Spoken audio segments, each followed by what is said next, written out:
When Whoopi mocked Keanu Reeves's quiet faith on live television, she expected a laugh. What followed was a silence so powerful it stopped the entire room. One line, and the show was never the same again. You won't believe what he said next. Before we continue this incredible story, let us know where you're watching from.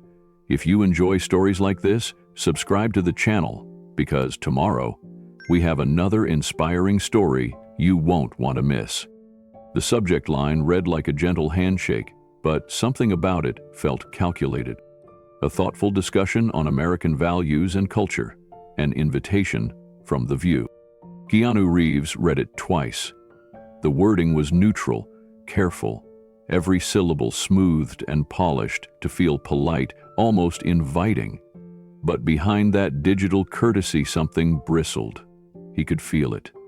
Not quite hostile, but definitely not innocent. The message wasn't about conversation, it was about control. Across the table, Claire leaned in. She'd been his assistant for years, but more than that, she was one of the few who could read what Keanu didn't say out loud. She held her phone in one hand and a small notebook in the other, scribbled with names and travel plans. But her eyes were focused only on him. "Tell me that doesn't feel like bait," she said, tapping her nail against the screen. Keanu tilted the laptop slightly and turned it toward her. She scanned the body of the email. 3 paragraphs long, each line more polite than the last. "They're setting up something," she muttered. They used the phrase, respectful discussion, 3 times.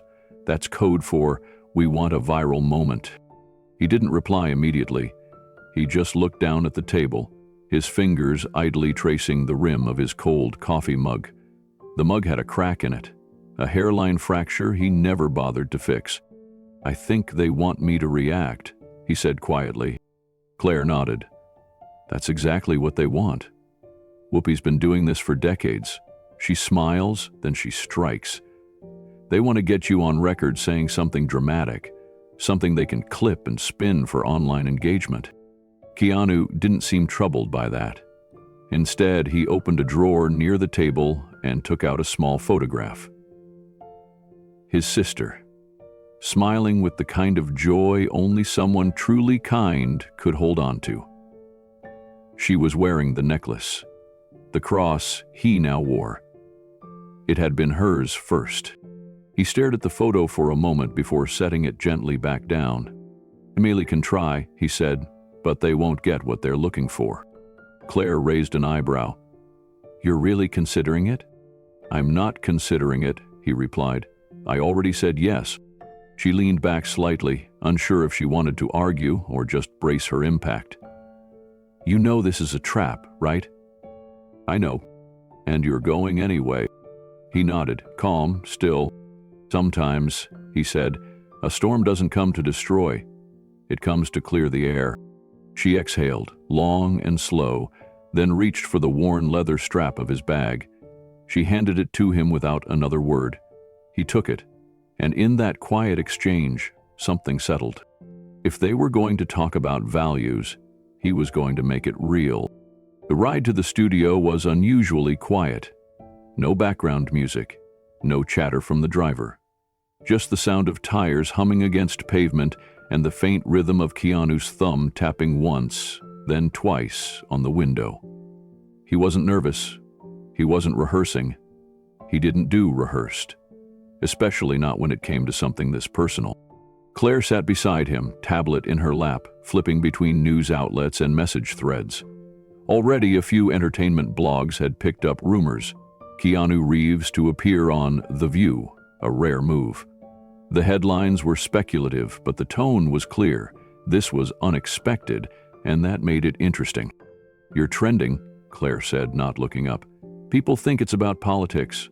Some think you're about to announce something big." Keanu gave a faint smile. "I'm not here for big." "You never are," she muttered. They pulled into the side lot of the studio, where a staffer was waiting beside a plain black door marked with a taped paper sign, "Guest entrance, private." The woman looked barely out of college, headset askew, a clipboard hugged tightly to her chest. She waved, overly enthusiastic, then lowered her tone as they approached.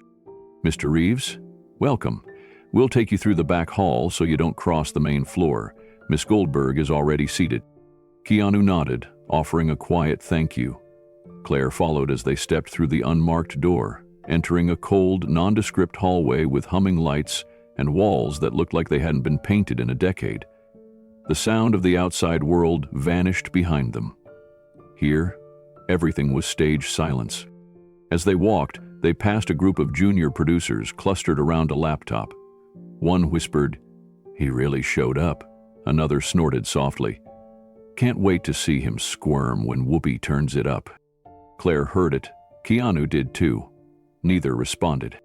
They reached the dressing room. The door was slightly ajar. Inside, the light bulbs surrounding the vanity mirror buzzed faintly, casting a sterile glow across the room. On the table were 2 bottles of water, a small dish of mince, and a single piece of paper. Claire picked up the page, frowning. "They're not even pretending this is about your career. Just talking points on faith in the modern era, religious identity in Hollywood, and get this, crisis of relevance." Keanu sat down, unzipping his bag. From inside, he pulled out the same photograph he had looked at that morning. His sister, captured in a moment of light, wearing the cross he now wore daily. He set the photo beside the mirror. Claire lowered her voice. "You sure you want to do this?" "I'm not here to be liked," he said. "Then why come?" He looked at her. "To be honest." The knock came 3 minutes later. A quiet voice. "You're up in 60 seconds." Keanu stood, straightened his shirt, and touched the cross under his collar. Then he stepped toward the door. The hallway outside the dressing room felt colder than it should have. Narrow, utilitarian, and quiet except for the occasional footsteps echoing from distant corners of the building. Keanu walked steadily, his boots making soft contact with the scuffed linoleum floor. Claire followed a step behind, her expression unreadable, though her hands were clenched around the strap of her tablet. They passed posters from past seasons of The View, smiling celebrities, bold-faced headlines, freeze-framed moments of laughter or shock. Each one felt curated for drama, not depth. These weren't memories. They were marketing. Keanu looked at them briefly, but kept walking. At the end of the corridor, a stage manager waited with a headset and clipboard. She looked up as they approached, giving Keanu a polite nod and a tight-lipped smile. "You'll walk out on the host's cue, just follow the lighted path. Your mic is already hot, so anything you say will be picked up. The cameras will be on the whole time." He nodded without a word. Claire leaned in. "Whatever they throw at you, stay calm. You don't have to defend anything." "I'm not here to defend," he said quietly. "Just to be clear." The stage manager gestured toward the curtain. "We're 30 seconds out." Beyond the curtain, Keanu could hear the buzz of the crowd. Laughter, shifting seats, a few cheers as someone made a comment off mic. Then came the familiar voice. "Whoopies," projecting easily into the room with years of trained comfort. "We've got a special guest today, one of Hollywood's most private men. Let's see what happens when silence meets the spotlight." The audience clapped. Not wild, curious. The red cue light blinked on. Claire touched Keanu's arm once, a gesture that said everything words couldn't. Then she stepped back into the shadows. Keanu adjusted his collar, the cross now faintly outlined beneath his gray shirt, and walked forward. The light hit him immediately, bright, focused, and a little too warm. The stage beneath his feet was polished to a near mirror shine. He didn't look at the audience right away. He looked at the table in front of him, then at Whoopi, already seated, smiling wide. She leaned forward with practiced grace. "Welcome, Keanu. We've been waiting for this." He gave a small nod and took his seat. The audience quieted faster than expected. The usual introductory chatter faded almost too easily, like everyone sensed this wasn't going to be a typical interview. Keanu rested his hands on the table. He didn't need notes.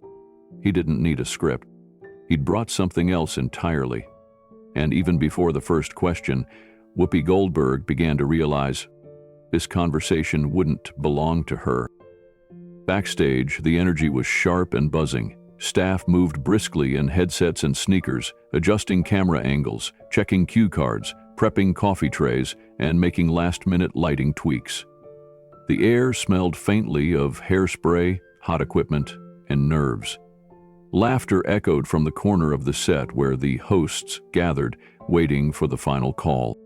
Whoopi Goldberg stood at the makeup counter, applying the last touch of gloss to her lips. She glanced at one of the producers and smirked. "Let's see if the monk breaks," she said under her breath, loud enough for the crew around her to hear, but not quite loud enough to echo into the hallway. A young production assistant chuckled nervously. One of the co-hosts raised an eyebrow but said nothing. Everyone knew Whoopi could say things others couldn't. She was the voice of the show, the one who set the tone. And today, that tone was sharp with expectation. She glanced at her stack of cards. Faith, identity, culture. Nothing too inflammatory on paper, but the undercurrent was clear. This wasn't going to be a soft landing. It wasn't meant to be. Meanwhile, 2 rooms away, Keanu sat alone in his dressing room. No entourage, no last-minute wardrobe adjustments. Just him and the cup of jasmine tea he held between both hands. Steam curled upward. His breathing matched it. Slow, even, controlled. The kind of breath you learn to master when you've spent decades surviving both grief and limelight. He stared into the cup, not thinking of what he'd say, but rather of what he wouldn't. The words weren't rehearsed. They never were, but the intent had been with him for years. To speak when silence no longer served. To hold truth, not as a weapon, but as a mirror. There was a knock at the door. Claire stepped in.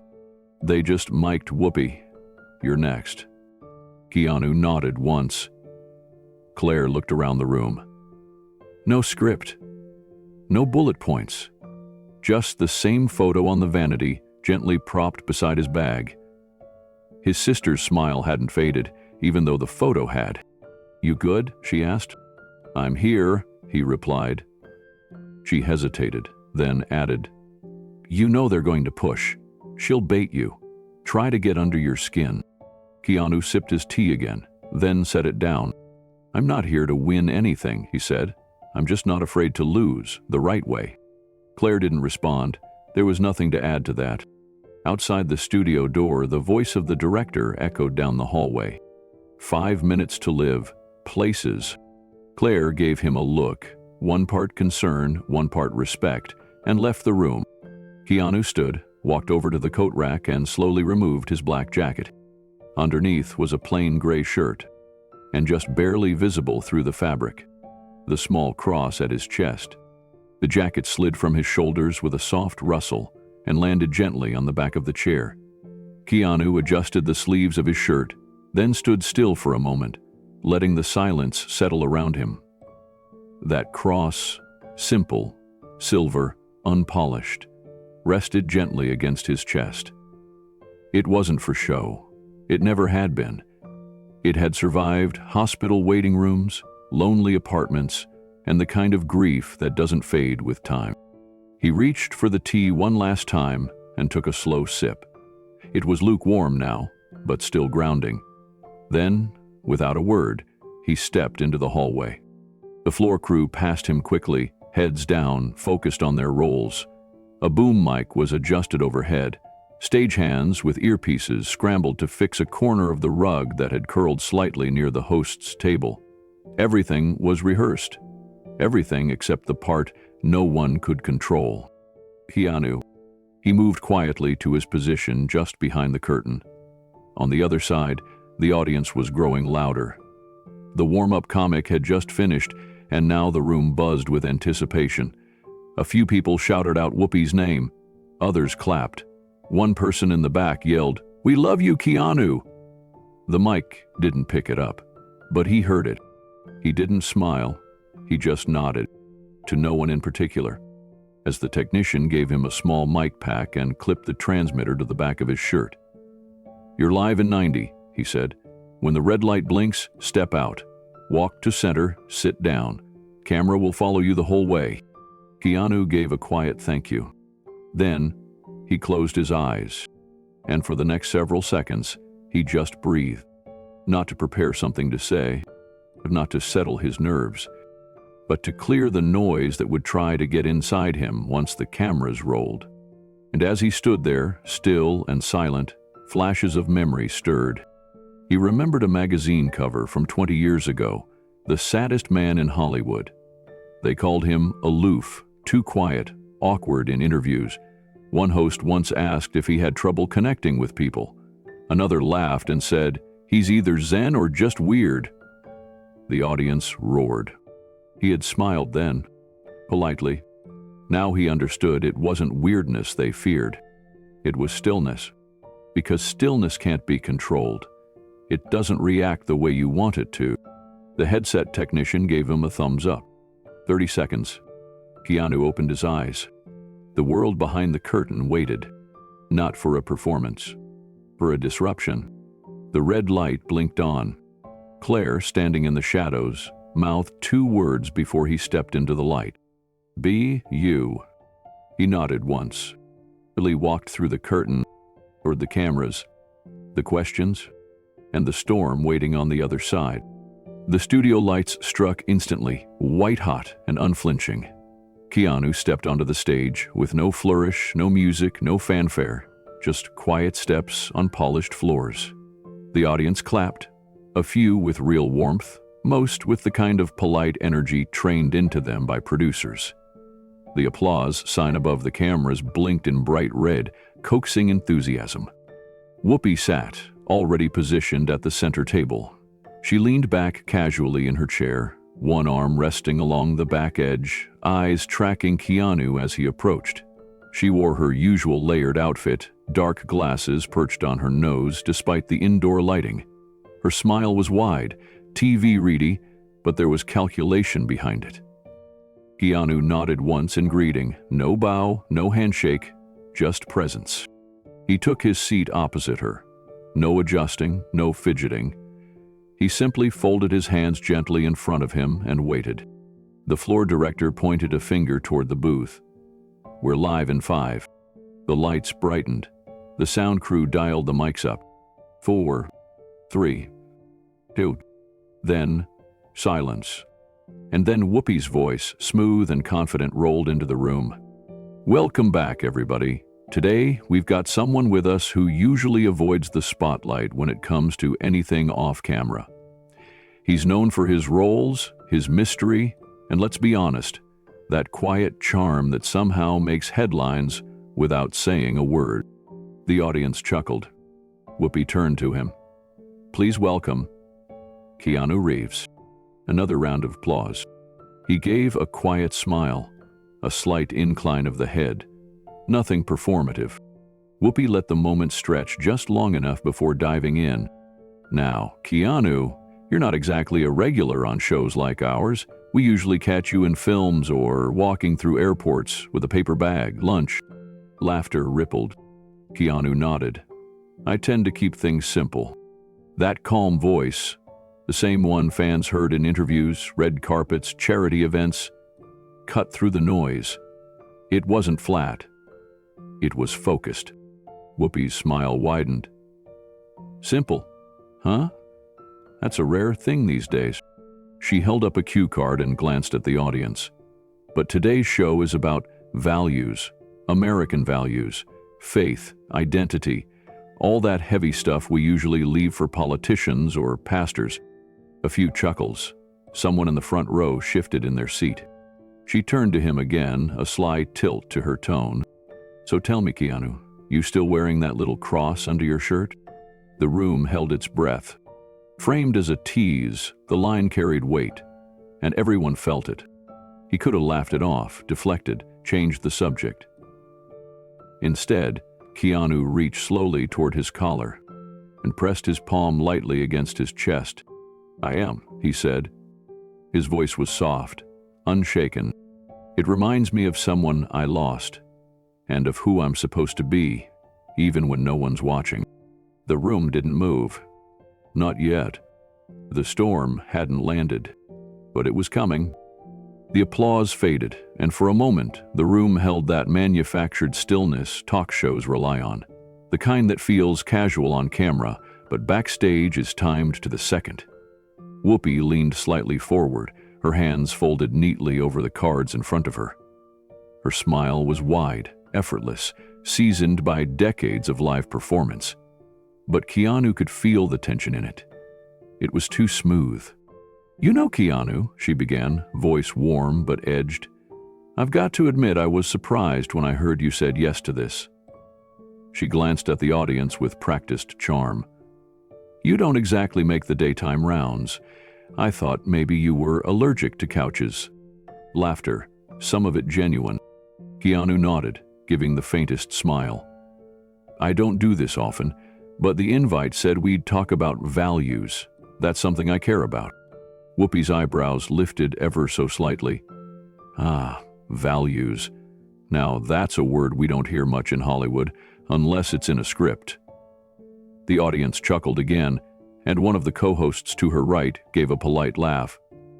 Whoopi continued, "I mean, we all say we have them, but let's be real. We're in an industry where the only value that matters is your opening weekend." Another round of laughter. Keanu didn't smile. He just nodded slowly, waiting for the current to shift. Whoopi leaned in a bit more, this time resting her elbow on the table and looking him over with mock curiosity. "But let me ask you something," she said, her tone still playful but the edge sharper now. "You've been in some of the most iconic, futuristic films ever made. You're Neo, for crying out loud, the one. You've played rebels, messiahs, men who bend the fabric of reality. And yet," she paused for effect, "you're still wearing that little cross around your neck?" The laughter came before the tension had time to fully settle. It wasn't cruel, not yet. But it was uncomfortable. The kind of laugh that tests the waters. "Didn't the Matrix evolve you past that?" she added with a grin, clearly amused by her own line. Keanu looked at her, calm, unflinching. He reached up, not dramatically, just enough for his fingers to touch the place on his chest where the cross rested beneath the fabric. "I wear it," he said quietly, "because it reminds me who I am when no one's watching." The room paused. The audience, mid-smile, stopped shifting in their seats. Some blinked, a few clapped gently. It wasn't loud, but it was real. Whoopi's smile didn't disappear, but it changed. It tightened, just slightly, like a rope pulled a little too taut. "Well," she said, glancing back at her cards, "a little early for that level of sincerity, but all right." There was no laugh this time, just silence with weight in it. And Keanu, still and steady, simply waited. Whoopi looked down at her cue cards as if to reset herself, flipping to the next with an extra moment of hesitation. She cleared her throat lightly, offering a smile to the audience that didn't quite reach her eyes this time. A few clapped to fill the gap, unsure whether they were meant to laugh or think. "So," she said, voice lighter again, trying to regain her rhythm, "before we get too philosophical here at 10 in the morning, let's rewind a bit. You've been in this business a long time. You've done action, drama, even rom-coms. What's changed the most for you, besides, you know?" She gestured vaguely. "The graying at the temples." Laughter again, more comfortable this time. One of the co-hosts leaned in with a grin. "Careful, Whoopi. He still pulls off the long hair better than half the guys in Hollywood." Keanu smiled faintly. "Time's been kind. Or maybe it just slowed down for me." "You age like someone with no stress," Whoopi said quickly, slipping back into her rhythm. "But you've got to admit, staying out of the spotlight like you do, that's a choice." "Some would say a luxury." Keanu nodded. "Or maybe a necessity." That landed more softly, but a few heads turned. His words had a way of cutting through without raising their voice.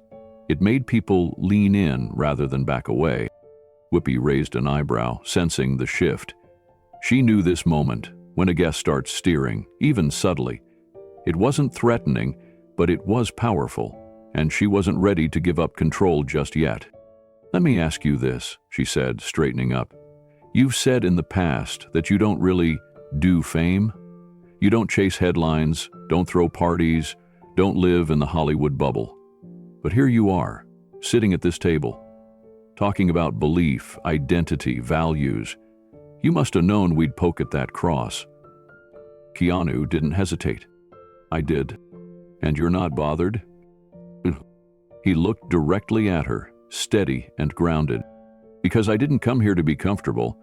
I came because I think sometimes silence needs to be interrupted." A low murmur passed through the audience, subtle but distinct. Some viewers sat straighter. Others exchanged glances. Whoopi gave a tight smile. "Well, that's good," she said, "because we don't do comfortable here." "That's why I came," Keanu replied. She tilted her head. "To be challenged?" "To be honest," he said, "even if that gets uncomfortable." A pause. Whoopi blinked. Then she laughed, short and sharp. "Okay, Neo, let's go deeper then." The audience clapped again, louder this time, unsure if they were celebrating the tension or just trying to ease it. Keanu didn't move. He didn't need to. The stillness said more than noise ever could. Whoopi flipped to another card in her stack, but her movements were a little faster now, less fluid. She wasn't flustered, at least not visibly, but something in the room had shifted. The usual rhythm of the show, the playful push and pull that kept guests on their toes, wasn't quite landing like it used to.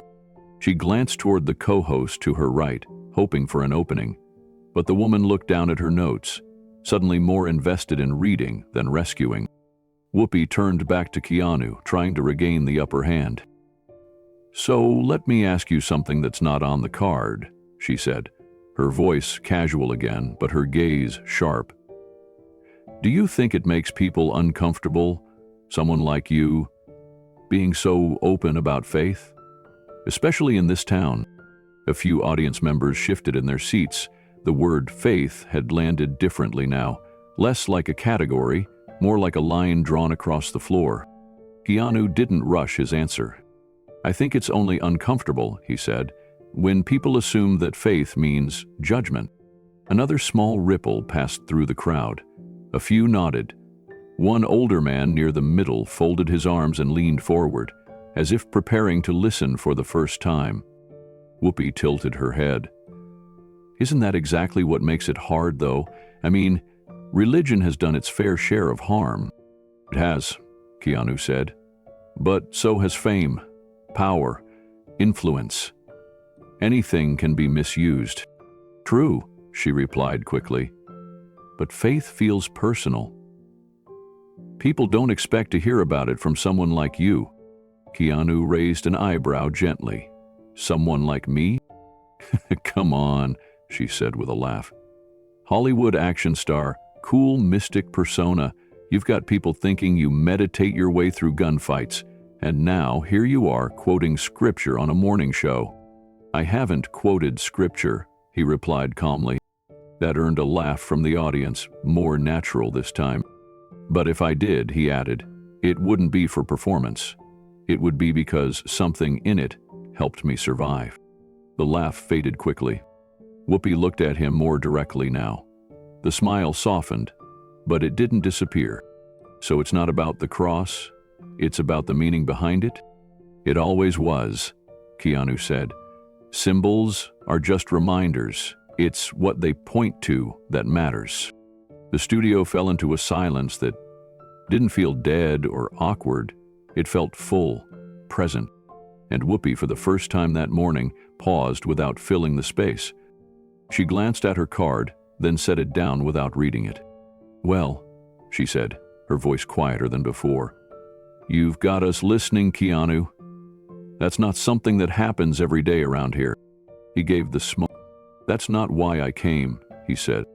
And then he looked toward the camera, not to address it, but because he felt what was coming. Not a performance, not a debate, but a moment. The pause stretched longer than it should have. Whoopi tapped her cue cards once against the table, as if trying to wake the rhythm back up. Her eyes scanned the studio briefly. A few audience members were leaning forward, not with excitement, but with focus. The usual chuckles had faded. She could feel it. The atmosphere wasn't playing along. Something in Keanu's answers was cutting too close to the center of the room. She smiled again, this time tighter, less polished. "All right," she said, casually folding one leg over the other. "Let's talk about it then. Faith. It's a big word, loaded, complicated, and let's be real, controversial." Keanu nodded, waiting. She took a breath. "Don't you think," she said carefully, "that faith has done more harm than good in the world?" The room went still. It wasn't just the audience. Even the crew at the edges of the set seemed to pause. The co-hosts looked toward Whoopi, then toward Keanu. One of them shifted uncomfortably in her chair. Keanu didn't move. His eyes didn't flicker. He just blinked once. "I think," he said softly, "that what people do in the name of faith isn't always faith." She tilted her head. "It's people," he continued. "It's what they bring into it, their pain, their fear, their pride. That's what gets weaponized, not belief itself." Someone in the second row exhaled audibly. Another nodded. "But people die because of it," Whoopi said, her tone dipping toward challenge now. "Wars, oppression, division. Religion's been at the heart of all of it." "That's not belief," Keanu said. "That's power pretending to be belief." The line landed heavy. The audience was no longer reacting like a studio crowd. They weren't looking for cues. They were listening, like people in a room where something unscripted had just begun. Whoopi leaned back slightly, arms folding. "Sounds like a neat distinction," she said, "but to the people who've been hurt, it doesn't matter what you call it." Keanu nodded. "You're right," he said, "and it doesn't erase the pain." She raised her eyebrows. "Then what's the point?" He looked at her. "To stop confusing the disease with the cure." That line echoed, quiet, sharp, undeniable. Even the stage manager in the wing stopped moving. Keanu continued, "The world doesn't need fewer beliefs. It needs better ones." The audience reaction wasn't loud. It was deeper than that. A few people clapped, slowly, instinctively. Others stayed quiet, nodding. One man whispered something to his wife and kept his eyes on Keanu. A producer in the booth leaned into his headset. "We're losing control of the tone," he muttered. On stage, Whoopi shifted her weight. Her fingers brushed the edge of the cue card stack. She wasn't smiling anymore. Not really, just holding the shape of one. Whoopi flipped to the next card, more out of habit than direction.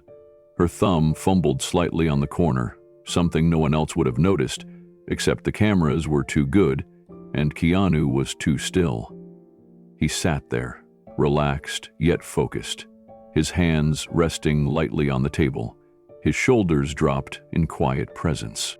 She cleared her throat and tried to shift the energy. "You know," she said with a light laugh, "for someone who doesn't do interviews, you're surprisingly good at turning this table into a philosophy class." A few chuckles came from the audience. They were soft, scattered, more out of loyalty than laughter. Keanu didn't react with humor. He offered something gentler. "I don't mean to preach," he said. "I just think we don't talk about these things enough. And when we do, it's usually to argue, not understand." One of the co-hosts smiled faintly, nodding along. Another crossed her arms and looked down at her notepad, unsure of where to jump in. Whoopi tried to recover her tone. "Well," she said, "people tune into The View, expecting a little noise." "And maybe," Keanu replied, "they're tired of it." He didn't say it with judgment. He said it with clarity. The audience shifted again. One woman in the front row placed her hand over her heart and slowly lowered her eyes, her expression softening. In the control room, one of the assistant producers whispered, "This is supposed to be the light segment." The senior producer didn't answer. She just stared at the monitor, her arms folded tightly. Whoopi leaned forward again, placing her hands flat on the table. Okay, she said, smiling again, but this time it felt thinner. Let's say you're right. Let's say belief can be a good thing. What happens when it conflicts with someone else's? What happens when your truth makes someone else feel erased? Keanu paused. He took a breath. Then it's not truth, he said. It's ego. Another silence fell. I believe, he continued, that real faith doesn't demand attention. It doesn't need to win the argument. It just lives. Quietly, consistently, with love. Someone clapped once. A moment later, a second followed. The applause didn't spread, but it also didn't stop. It simply hung there, unrushed, unforced. Whoopi tapped her cards lightly against the table, the rhythm uneven now. She looked down, flipping to the next one, but her eyes didn't stay long on the page. In the wings, Claire watched, arms crossed, her expression unreadable. Keanu sat motionless, like someone who had walked through too many storms to be rattled by wind. Whoopi glanced up again. This wasn't the conversation she had planned, and somewhere deep inside, she already knew. She wasn't the one steering it anymore. Whoopi looked out over the audience for a moment, searching for a way to shift the current. The studio was too quiet now.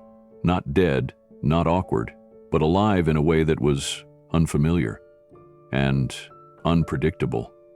She picked up another card and forced a light tone back into her voice. So what do we do then? She said. Just sit around and agree to disagree? Isn't that a little soft? Keanu didn't flinch. He didn't defend. He answered with a kind of stillness that didn't need to raise its voice. No, he said, it's not about agreement. It's about respect. You don't have to agree with someone to treat them with dignity. That word, dignity, landed like a stone in a still lake. A co-host nodded slowly. Another audience member murmured, "That's right," just loud enough for it to carry. Whoopi leaned back in her chair. You make it sound easy. It's not, Keanu replied. But we don't need easy right now. We need honest. She folded her arms and studied him. Not antagonistic, just searching. Where does that come from for you? She asked. That stillness, that belief. You're not exactly living in a monastery. No, he said, but I've been through enough pain to know that nothing on the surface holds. A murmur passed through the crowd. Grief taught me stillness, he added. Silence taught me to listen. Faith taught me to stay. That was the moment. That was the first crack. The audience stopped being an audience. They became witness. A few eyes glistened. A tissue appeared in the hands of a woman in the back row. Someone whispered to a neighbor, "He's not acting, this is him." In the booth, the director leaned toward the control panel. We're off the rails, he said. The line producer replied without looking up, Let it go. Whoopi tapped her finger against the table, a soft, repetitive beat. She wasn't trying to challenge anymore.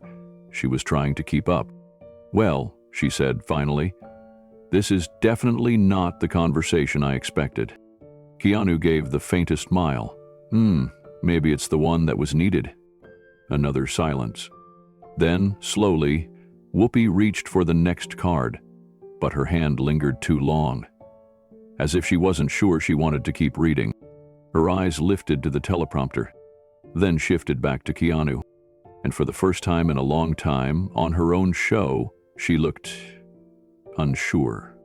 She cleared her throat, sat straighter, and adjusted the cards again, this time with both hands. No jokes, no grin, just a quiet breath, and a long, silent glance at the guest across from her who had said little, but somehow said everything. Whoopi inhaled, sat up straighter, and placed both hands on the table. Her voice came back with a new sharpness, still smooth, but with a distinct edge. She wasn't rattled, not yet, but she wasn't settled either. The stillness was throwing her rhythm off, and she knew it. All right, she said, her tone shifting toward challenge again. You've played rebels, outsiders, Cyber messiahs, people who save the world with words and weapons and wisdom. So tell me something, Keanu. How much of that is just acting, and how much of it do you actually believe? The audience responded with a soft chuckle, a few eyebrows raised, a few quiet gasps. There was a hint of tension in the room again, not because the question was rude, but because it felt personal. Keanu met her eyes calmly. What do you mean? She leaned forward. I mean, you sit here talking about dignity and silence and faith, but isn't that just another character? Another version of Neo or John Wick, just dressed for morning television? Some in the audience laughed nervously, unsure if this was banter or a subtle jab. Keanu didn't react defensively. He nodded slowly, considering the question. There was a time, he said, when I didn't know where the roles ended and I began. When I thought strength meant never showing weakness. That's what most of my characters were built on, invincibility. He paused. But the day I stopped pretending I was invincible, that's when I learned what real strength actually felt like. The room quieted again. The laughter didn't return. Whoopi's expression shifted. She hadn't expected that answer, not with that weight behind it. Keanu continued. My sister was dying, and there was nothing I could do about it. No training, no transformation, no line I could deliver to change the ending. He looked down for a moment, then back at her. I remember sitting on the floor outside her hospital room one night. Everyone had gone home. The nurses were quiet. The machines kept humming like background noise. And I didn't know what to do. I couldn't fix anything. So I prayed. He didn't raise his voice. He didn't make it dramatic. He just said it, as if it had happened yesterday. I didn't know if anyone was listening. I didn't even know what I believed. But I remember saying, if you can't save her, at least let her feel peace.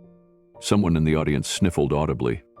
Keanu glanced briefly in their direction, then looked back at Whoopi. It wasn't about being strong in that moment, he said. It was about being honest. Whoopi's hands shifted slightly over her cards. Her voice didn't come right away. The air between them felt different now. He wasn't playing a part, and she knew it. Whoopi blinked and looked down at her cue cards, flipping through them with fingers that moved just a bit too fast. The usual tempo of the show, the rhythm she'd perfected for years, was off now, and she could feel it. Not because of a disruption, but because something real had entered the space, something raw. She tried to pivot. Well, she said, voice lifting, let's not get too dark before noon. I mean, you've also had a pretty remarkable career. I saw that motorcycle chase in your last movie. Made me feel old just watching it. A few polite laughs came from the audience. One of the co-hosts smiled, grateful for the change of tone, but the response was subdued. Keanu gave a gentle smile, but he didn't follow her cue. He didn't jump into the light moment. He let the silence settle again. I think when you go through real darkness, he said, you don't forget it. You don't leave it behind just because the scene changes. Whoopi hesitated, then smiled again, but this one was tighter. You really not giving me the movie star treatment, huh? She asked. I didn't come here to be a movie star, he said softly. I came to talk. Her expression twitched, just briefly, like something inside her was recalculating. She leaned back slightly in her chair. So what do you think people want from you, Keanu? I mean, when you walk into a room like this, when people see you walk down the street, what do they expect? I think most people just want someone to be real, he said. Not perfect, not polished, just real. Another murmur passed through the crowd. One woman in the front row nodded. A young man near the aisle leaned forward, elbows on his knees. Whoopi tried again to lighten the mood. Okay, but come on, she said, smiling wide. You've got the black blazer, the quiet voice, the mysterious vibe. You know you're kind of everyone's cool monk fantasy. Some laughter, scattered again. Keanu chuckled faintly. Maybe, he said, but monks don't drive motorcycles. The laughter came louder this time. It broke the tension, but only briefly. Then he added, Still, I think what matters more than how I look is what I show up with. Which is? Whoopi asked. He held her gaze. Presence and memory, and the belief that pain doesn't have to make us bitter. The humor drained from the moment again, and the quiet returned, but this time it wasn't uncomfortable. It was something deeper, something sacred. One of the stagehands near the edge of the curtain whispered, "They're not doing a segment, they're doing church." In the control room, a producer watched the monitor in silence. And on the stage, Whoopi tapped her card stack once. But she didn't look down at it. She looked at Keanu, still, present, and completely unshaken. Whoopi exhaled softly, the sound barely caught by her mic. Her eyes flicked toward the control booth, where a red cue light flashed silently, reminding her how long the segment had stretched past its usual beat. But she didn't signal for a cut. She didn't try to rush the moment. Something about Keanu's stillness made rushing impossible.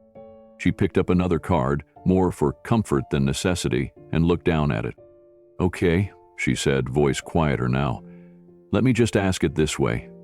You've lost people, you've suffered, but so have a lot of folks. What makes your grief different?"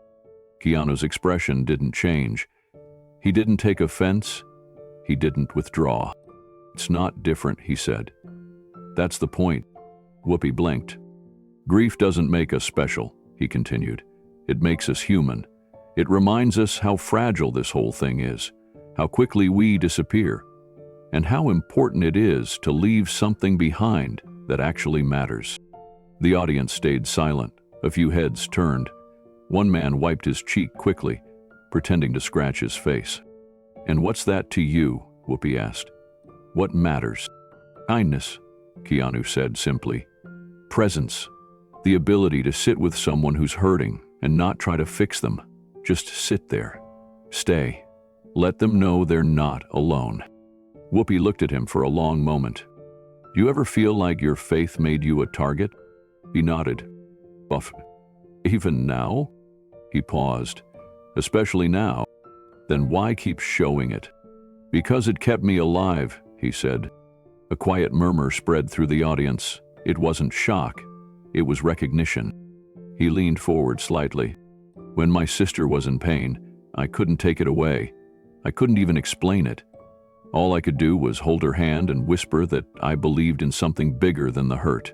Not to make it disappear, but to remind us that we weren't just the pain." He took a breath. "She believed in me when I didn't believe in myself. She reminded me that I didn't have to be strong in every moment. I just had to be honest." Whoopi didn't respond right away. Her eyes dropped, not to her cards, but to the table between them. She pressed her fingertips together and let the silence breathe. Finally, she looked up.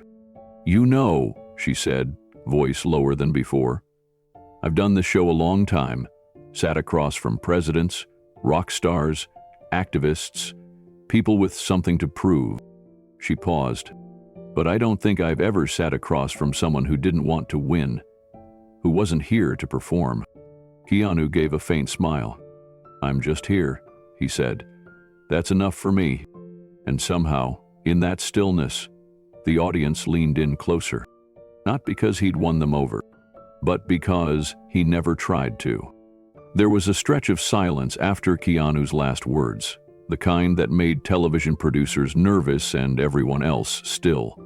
Whoopi's hands remained on the table, fingers tapping softly, as if searching for a rhythm that no longer existed. She looked toward her stack of cards, then ignored them again. Her face still held a smile, but it was thinner now, like something she had to remember to wear. She took a breath, tilted her head just slightly, and asked the question like it was offhanded. "To what?" she said. "You carry that little cross around because it makes you feel holier than the rest of us?" There was a faint rustle in the audience. A few eyes widened. A few shoulders stiffened. The words had teeth, even if her tone tried to soften them. Keanu didn't blink. He didn't look away. "No," he said. "It reminds me I'm no better than anyone, and no worse." The simplicity of his response hit harder than anything else that could have been said. He raised his hand slowly and let it rest over the place where the cross hung beneath his shirt. "It's not armor," he said quietly. "It's a mirror."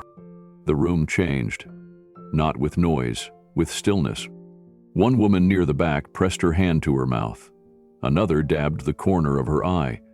A man near the front nodded slowly, eyes glistening, his body language softening. From the control room, a voice whispered urgently through the headsets. "He's flipping the room." Another voice answered immediately. "Don't cut, don't touch a thing." Whoopi's smile faltered. Not completely, but enough that the audience noticed. She leaned back in her chair, her arms folding loosely in front of her. "And what exactly are you seeing in that mirror, Keanu?" she asked, voice quieter now, but with a forced edge. He looked around the room, just for a moment, then his eyes came back to her. "I see someone who's failed," he said. "Someone who's lost. Someone who's loved people who didn't survive. I see a man who's still figuring things out every single day." He paused. "And I see someone who hasn't given up." A ripple passed through the crowd, softer than a wave but unmistakable. Some nodded, some sat perfectly still, and some simply breathed in and out, as if they'd forgotten how to do that until now. The atmosphere had shifted again, but this time it didn't swing like a pendulum. It settled, as if the entire room had dropped into a different frequency, one where nothing was being performed, only felt. Whoopi didn't reach for another card. She didn't laugh, she didn't pivot, and for the first time, she didn't interrupt. Keanu let his hand rest against his chest again, his fingers curled gently over the shape of the cross beneath his shirt. No flourish, no speech, just presence. The camera operator shifted slightly, zooming in without being told. There was no dramatic cue, no music swell, just a sense that this moment mattered in a way most television didn't. Keanu's hand remained over his chest, unmoving, and somehow that stillness spoke louder than any answer ever could. The studio lights felt warmer now. Not hotter, just closer. Like they were no longer part of a set, but part of a confession booth. The audience didn't fidget. No one whispered. Phones weren't out. Every eye was on him, not because of who he was, but because of what he was doing. He wasn't filling time. He was holding space. Whoopi sat back, her expression unreadable for a moment. Then she offered a short, almost wry chuckle. "You sure came in heavy today," she said. Keanu didn't return the laugh. "It's hard to talk about real things without weight." She nodded slowly, looking down at her cards once more, but not touching them. There was a beat. Then she said it, soft but pointed. "So, if that little necklace of yours isn't armor and it's not status, what is it really?" Keanu looked at her, steady. "It's memory," he said. "It's grief. It's love I never got to say goodbye to." The audience held its breath. "My sister gave me this cross before she passed. Not because I asked for it. Not because she thought I'd wear it in public. She gave it to me when I didn't believe in anything. Not in faith, not in people, not in myself." He paused. She said, "You don't have to believe in everything at once. Just believe in one thing, long enough to keep breathing." Someone in the third row quietly wiped tears from their cheek. Another person, a man with silver hair and a U.S. Army jacket, closed his eyes, as if the words were more than just words to him. Keanu's voice stayed low. "So when I wear this, it's not about being better. It's about remembering where I started, and who helped me survive it." Whoopi blinked and looked away for the first time in several minutes. The co-host to her right leaned in to speak, then stopped herself. No one wanted to interrupt. No one wanted to ruin it. Even the sound techs at the side of the set had stopped fiddling with their equipment. Claire stood just off stage, arms folded, watching Keanu with a stillness that mirrored his own. Her expression was steady, but her eyes were glassy. He wasn't performing. He wasn't debating. He was remembering. And the room, once built for applause and reaction, had become something else entirely. A space for reverence. A space for truth. And everyone felt it. Whoopi leaned back in her chair, her eyes resting not on Keanu but on the faint reflection of the overhead lights in her coffee mug. Her posture had softened, her grip on the cue cards loosened. For years, this table had been hers, a stage, a sparring ring, a pulpit. But now, it felt more like a pew. She inhaled, slowly, then exhaled just as quietly. "Well," she said, voice low, "you got the whole room holding their breath." Keanu didn't respond with a quip. He just nodded once, acknowledging the moment, not owning it. "It's not about making a point," he said. "It's about leaving space for people to find their own." He glanced briefly toward the audience, his eyes scanning the rows of faces. Some looked stunned, others looked moved. Most looked like they were sitting in something they hadn't expected to feel this morning. One woman, seated near the back row, held a tissue in her hand but didn't use it. She wasn't crying anymore, she was listening. In the control room, the director leaned closer to the screen and whispered, "We've never had a moment like this." One of the producers, who had been pacing earlier, now stood completely still. On set, Whoopi finally looked back at Keanu. "You know," she said, "some people are going to say this is too much, that you're being too intense, too deep." Keanu nodded again. "Some people are always going to say that, and you're okay with it." "I'm not here to be understood by everyone," he replied. "I'm here to be honest with anyone willing to listen." Whoopi tilted her head, as if weighing those words in her mind. She didn't argue. She didn't press. Instead, her eyes flicked to the cross beneath his shirt, still faintly outlined, still untouched by flourish or display. "You really never take that off?" she asked. "No," Keanu said. "Not because I think it protects me, because it reminds me of what does." "What's that?" "Humility," he said. "Gratitude. And the memory of someone who loved me at my worst." Whoopi blinked again. "You're not who I thought you'd be," she said softly.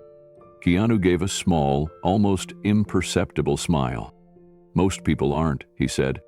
And then, for several seconds, no one said anything. Not Whoopi. Not the co-hosts. Not the audience. Even the cameras seemed to hold still, as if afraid to disturb whatever had just taken hold of the room.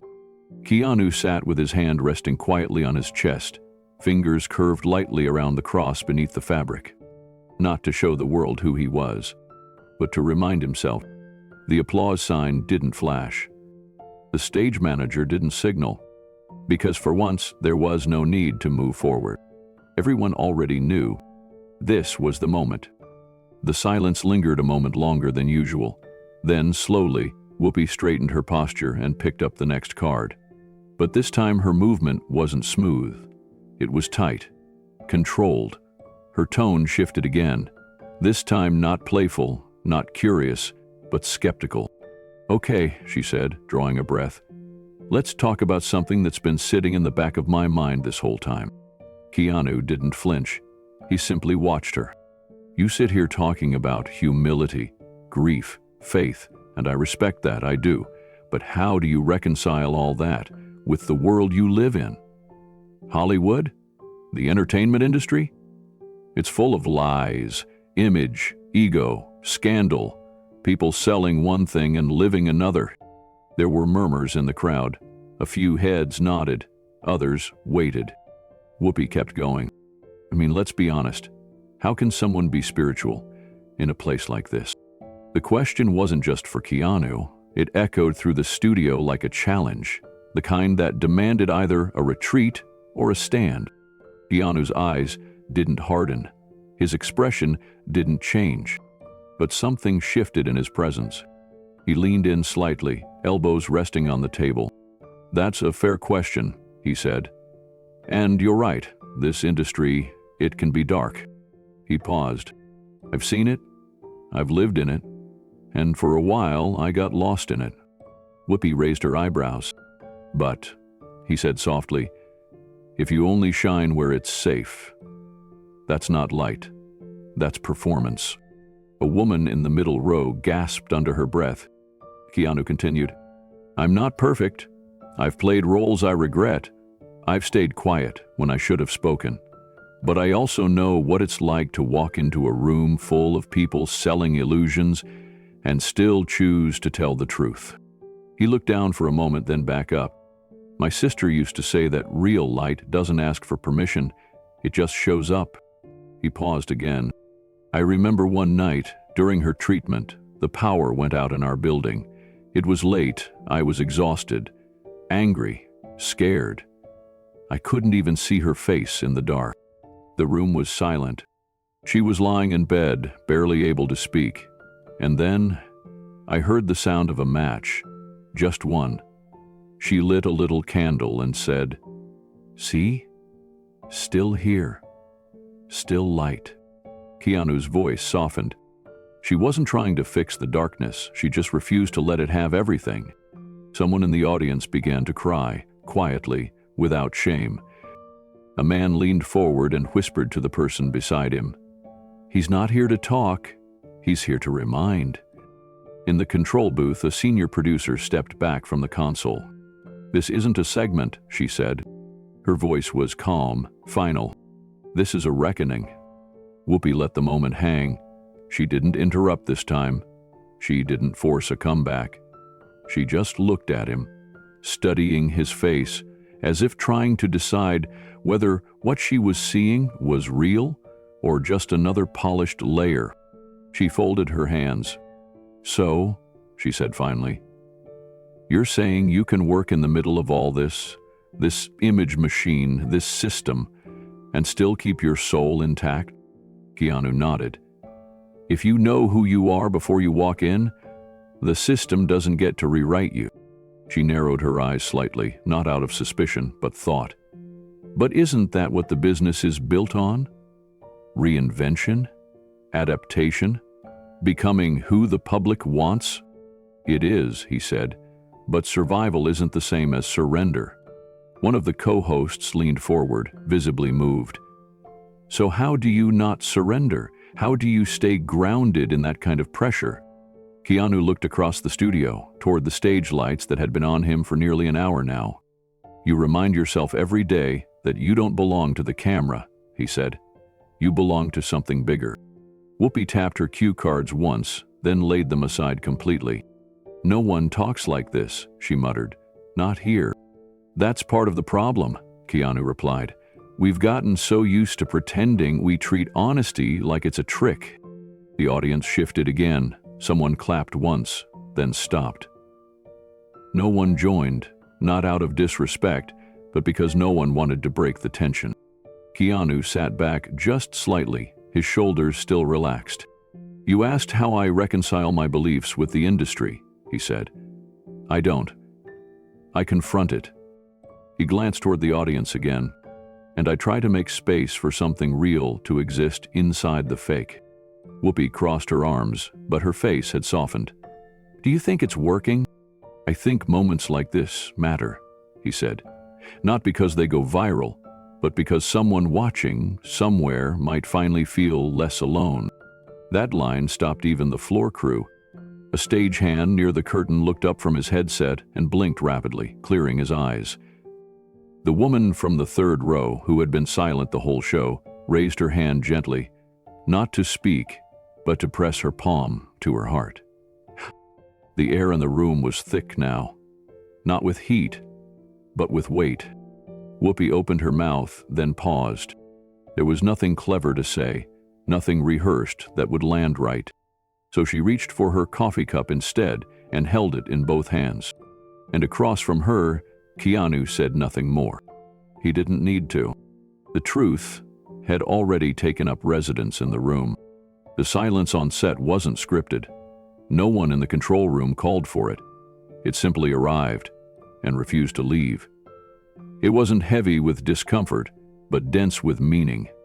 A kind of quiet that said something important had happened, and anything added too quickly would just break it. Whoopi took a sip from her cup, but it didn't give her the pause she was hoping for. Her eyes met Keanu's again. There was no defiance in his face, no ego, just stillness.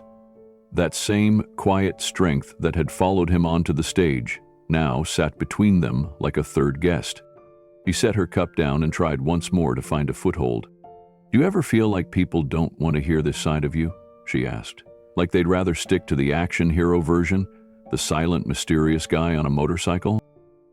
Keanu's smile was small but real. "Sometimes." "And that doesn't frustrate you?" "No," he said, "because I'm not here to be what people expect. I'm here to be who I am." There was a pause. "Even if that makes them uncomfortable?" He nodded. "Especially then." Whoopi exhaled, letting out something close to a laugh, but softer, almost like surrender. "This show was supposed to be about culture, values, what divides us," she said. "But now I feel like it's about remembering." "Maybe it always was," Keanu replied. "We just forgot." The audience didn't react the way they normally would. No applause, no gasps. They simply listened. "You said something earlier," Whoopi said, her voice quieter, "about shining only where it's safe. That hit." Keanu looked at her. "A lot of people are waiting for the right place to be real, but there's no such place. You're either honest or you're not. And what if honesty costs you something?" "It always does," he said. "But the price of pretending is even higher." Someone in the audience let out a quiet breath. It wasn't dramatic. It was the sound of someone finally letting go of a weight they didn't realize they were carrying.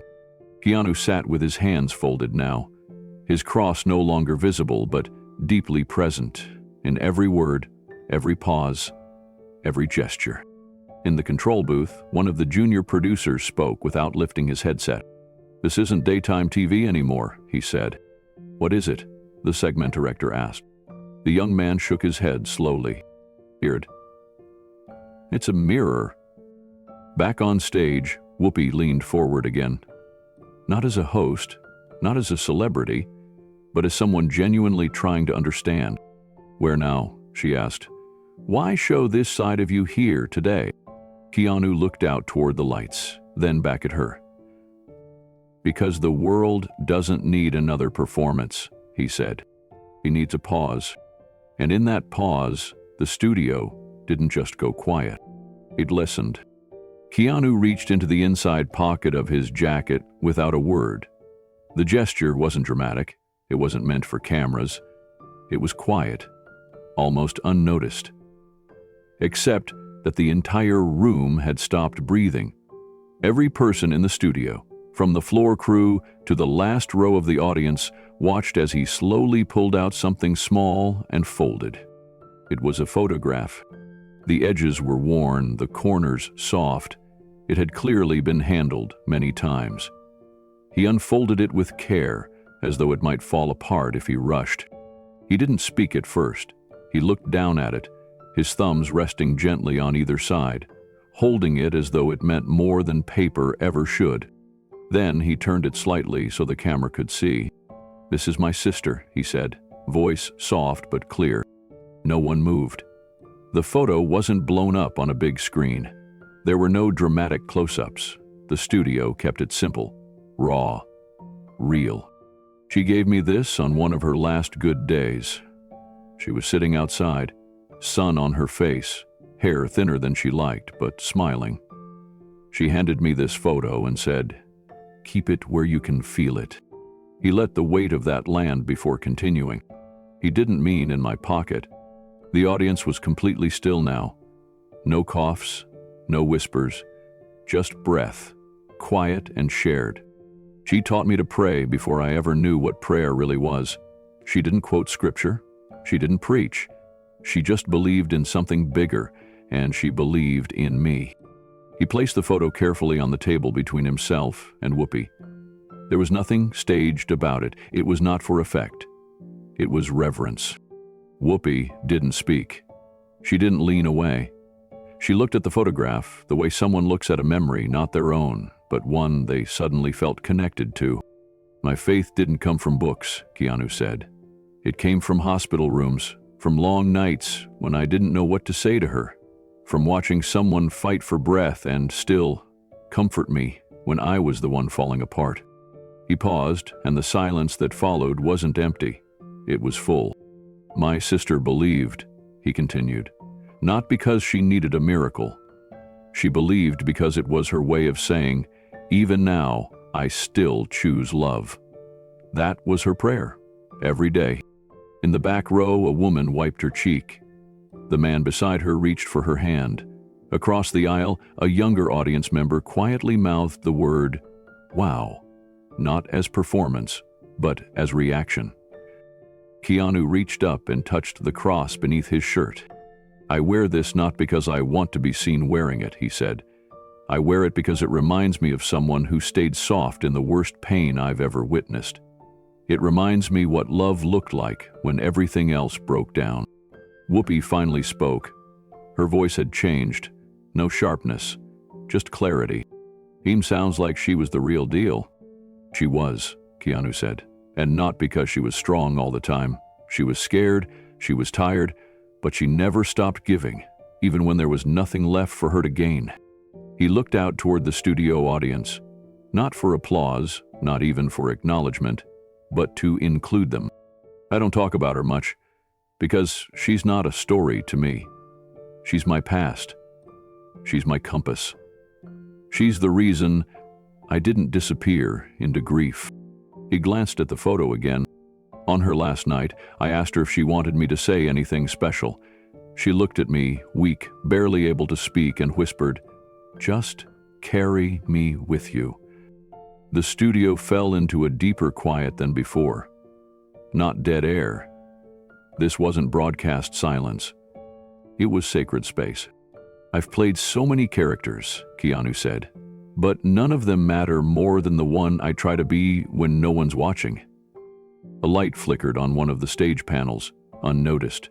A grip near the edge of the curtain pressed a hand to his mouth. She taught me that faith isn't about control, Keanu added. It's about surrendering to something we don't fully understand and trusting that it still matters. Whoopi looked at the photograph again. Her hand moved toward it, not to pick it up, but to rest lightly near it. It was an unspoken gesture, an offering of respect. Keanu didn't move to speak. He let the moment breathe. Then finally he added, there are days I doubt everything, my path, my choices, even whether I've done anything good with my life. But when I reach into my coat and feel this photo, I remember what she saw in me, and I try to live up to that. Someone in the third row let out a gentle sigh. A woman with a studio badge whispered to another crew member, this isn't a segment anymore, it's something else. Keanu's hand returned to rest gently on the photograph. I don't talk about God often, he said, but I talk about her, because she's the reason I believe something holy can exist in a person's love, especially the kind they give without asking for anything in return. He paused, then finished, and if she was that light, then all I'm trying to do is carry a little of it forward. Whoopi didn't say anything for a few seconds. Then she whispered, thank you. Her voice cracked, just slightly, not out of weakness, but out of recognition. The camera didn't pan. The audience didn't applaud. No one clapped, because no one wanted to ruin what had just been given. The photograph sat on the table, untouched, and in the silence that followed, something happened that television doesn't often allow. People sat with their grief and with their gratitude, and in Keanu's stillness, they found something they hadn't expected to find on a weekday morning, a reminder of what faith really looks like. The silence lingered after the photo sat still on the table, the air in the studio reverent. Even the cameras seemed reluctant to zoom. No one dared move. Not yet. Not until the moment gave permission. But Whoopi shifted in her seat. She could feel the audience leaning too far in. The atmosphere was slipping from her grasp. Her show was no longer her own. She looked at Keanu, then down at the photo again. She didn't question its power. She questioned something else, something closer to her pride. She drew in a breath, steadying her voice before it left her lips. Keanu, she said, trying to find a balance between challenge and control. You're still rich, still famous. You've got more comfort than most people could dream of. Her voice held a slight edge again. What gives you the right to speak for the rest of us? A quiet shift moved through the room. The tension returned. Not the same kind of tension that had preceded the last silence, but the kind that comes when a challenge is tossed into a sacred space. Keanu didn't blink. He didn't bristle. Instead, he leaned forward, resting his elbows gently on the table. I don't, he said calmly. I'm not here to speak for anyone. He looked around the studio, making eye contact with the people, not the lights. I'm just speaking with the people who've felt broken, who've lost something they couldn't get back, who've carried grief into rooms that never welcomed it. Whoopi opened her mouth to speak again, but Keanu kept going. Not to dominate, but to clarify. I've suffered, he said. I've been invisible. I've had nights where I slept in my car, mornings where I didn't want to wake up. He paused. I've lost more than I could afford. Not money, people, moments, years I'll never get back. The audience shifted. Someone in the middle rows whispered, "Wow," under their breath. Keanu sat back, his voice steady. You think money makes you immune to pain, he said? Then you've never lost something. Irreplaceable. A gasp escaped from the back row. Another person softly echoed, That's true. The silence that followed was not empty. It was loaded. A camera technician, tucked behind a nearby curtain, turned to his coworker and whispered, This is going viral, I guarantee it. On the studio floor, the audience was no longer passively watching.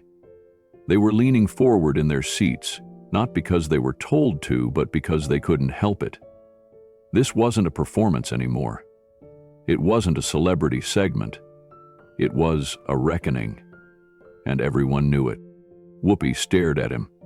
She wasn't smiling. Her arms were folded, not in defiance, but in defense. She had asked a hard question and gotten an answer she wasn't prepared to carry. Keanu folded his hands again, but didn't look away. He had spoken, not with anger, not with ego, but with truth sharpened by experience. And now, it was her turn to sit with it. The studio stayed still. No one called for a break. No music played. The sound crew didn't adjust levels. Everyone was watching, not just with their eyes, but with something deeper. Like they knew they had stumbled into something too human to interrupt. Whoopi slowly exhaled through her nose. She wasn't angry. She wasn't cornered, but she was quiet. For someone who had made a career of commanding a room, she now found herself surrounded by a silence she didn't own. Keanu hadn't flinched once. She reached for her water but didn't drink. Her hand hovered over the glass, then retreated. You really believe people want to hear this? She asked. I mean, it's not exactly what they tune in for. I don't think they know they need it until it shows up, Keanu replied. Most people don't ask for truth, not because they don't want it, because they've forgotten what it sounds like. He looked toward the audience again, and when they hear it, they don't forget. Whoopi nodded, slowly. You keep talking about pain like it's a gift. No, Keanu said. Pain's not a gift, it's a cost, but it can leave you with something worth holding. What did it leave you with? Keanu's fingers tapped lightly on the table, then rested. Compassion, he said, and the ability to see people who are usually ignored. A man in the second row whispered to his wife, That's me. She nodded, squeezing his hand. Keanu continued. Grief taught me not to rush past people, to see the ones who aren't loud, the ones who are just trying to make it to tomorrow. Whoopi's expression softened further. She wasn't fighting anymore. She wasn't testing. She was processing. You really sat in your car at night? She asked, voice quiet. For weeks, he said. No job, no family close, just a worn-out seat and a borrowed jacket. Did anyone recognize you? No, he said, but I remember recognizing myself for the first time in a long time. The audience leaned in again, some resting their arms on their knees. Others held still, afraid to move and miss anything. In that car, Keanu added, I realized something. The world doesn't see you until you've been stripped of everything they value. But that's when you figure out what you value. Whoopi didn't interrupt this time. She let the words sit. And what do you value now? She asked gently. Quiet loyalty, he said. Grace under pressure. And the people who still choose kindness even after life's been unkind to them. The camera zoomed in slowly, not staged, just drawn toward something magnetic. That's who I speak for, he finished. Not because I represent them, but because I've been them. The room didn't erupt. It didn't cheer. It bowed silently under the weight of something that had outgrown the show, the format, even the screen. And in the booth, a producer simply whispered, we should have seen this coming. But no one had. Not even Whoopi. The studio had settled into a silence so deep it felt like breathing too loud would break it. Keanu sat with his hands folded again, his posture calm, his presence grounded. Whoopi hadn't spoken for almost a full minute, not because she couldn't, but because she didn't know how to pivot back. The moment wasn't offering her an exit. From the third row, a young man stood. It was so unexpected that a few heads turned with surprise. The camera didn't immediately catch it. Only when the floor director signaled did one lens begin a slow shift in his direction. He couldn't have been more than 20. His shirt was wrinkled, his hands trembling slightly, his voice unsteady. I'm sorry, he said, loud enough to be heard. I don't know if I'm allowed to say something, but I have to. Whoopi straightened in her chair, instinctively glancing toward the producer's booth. Her earpiece remained silent. The young man looked directly at Keanu. I stopped believing, he said. A couple years ago, I lost my dad. I felt like everything people told me about faith just fell apart. He paused, trying to gather his breath. I've been angry at everything, at everyone who still believes. I thought, maybe they were just lying to themselves. The studio was utterly still, but now his voice cracked. He looked down, then back up. Now, listening to you, hearing how you carry your sister, how you wear your pain instead of hiding it, I don't know. I think I might try again. The words didn't just land. They hit like thunder, without volume, not explosive, but felt in the chest, in the ribs, in the space behind the eyes. Whoopi's lips parted slightly. She blinked twice. Her hands clutched the edge of the table. She looked off camera and murmured, let's take... But the director didn't cut. In the booth, the decision was already made. Stay with it, the producer said. Don't touch a thing. Back on the floor, Keanu nodded once. Gia, steady. Then start now, he said. Don't wait for the world to validate it. Let your actions speak louder than your doubts. The young man exhaled a breath he hadn't known he was holding. Then slowly he sat back down. The woman beside him reached over and placed a hand on his shoulder. She didn't speak. She didn't need to. In the front row, another woman wiped her face with a tissue. A man near the aisle lowered his head, shoulders quietly shaking. It wasn't spectacle. It wasn't performance. It was grief being met by something that hadn't been in the room for a long time. Hope. Keanu didn't follow with a story. He didn't fill the silence with noise. He just looked out across the crowd and let them feel it fully. The faith they thought they had lost. The kindness they forgot was possible. The permission to begin again. The camera lingered on the young man for a few seconds longer, capturing his trembling hands resting on his lap. He didn't look around for validation. He didn't smile for attention. He simply sat there, breathing differently, as if some unseen weight had shifted. Keanu turned his gaze back to Whoopi, but she wasn't ready to speak. She looked at the audience, then at her own hands, which had stilled entirely. Her usual stack of cards was still there, untouched since the photo. She didn't reach for them. She didn't need them. The script had been left behind a long time ago. From the back of the studio, another voice emerged. This time it was a woman, older, her voice soft but firm. "I lost my daughter last year," she said.